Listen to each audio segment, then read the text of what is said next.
به نام خدا. اول صبح حرکت میکنیم میریم سمت محل کارمون و اینجا هم که رسیدیم به محل کارمون، یعنی همون اداره گاز. و بعد از انجام کارمون یه سر رفتیم پیش رفیقمون که کارش سفالگریه. بعد از اون خریدامون رو انجام میدیم که تو خونه هیچی نداریم، اینم از خریدامون.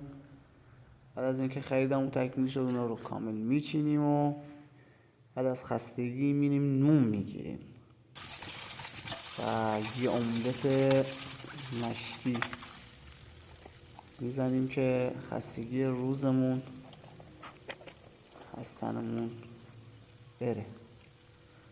بعد از اینکه کلی ادویه و فلفل میزنیم که تند بشه و تخم مرغمون رو میشکنیم و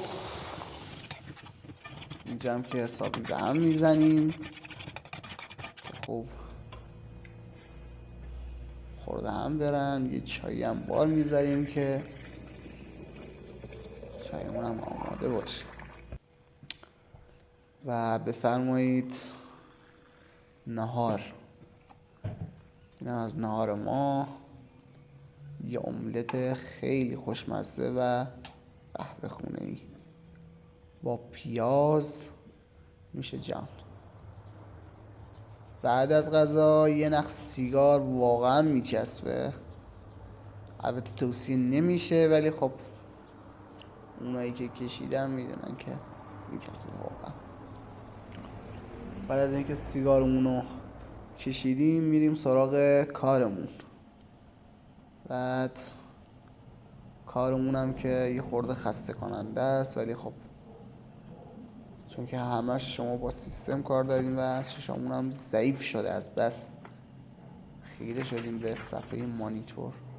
این هم از نتیجه کار ما و پایان کارمون هم که امضا میکنیم و مهر میزنیم و تمام. این از کار ما. بعد از اینکه کارمون رو انجام دادیم کم کم آماده میشیم میریم یه جای خیلی خیلی خوب. خب ببینیم که با چه تیپی آماده میشیم. به این هم از نیو استایل. بله همونجوری که حدس میزدید میریم سراغ کارهای دندون پزشکیمون. این هم مطب دندون پزشکی دکتر شاهین، هم اسم خودمون. اینم داخل مطب.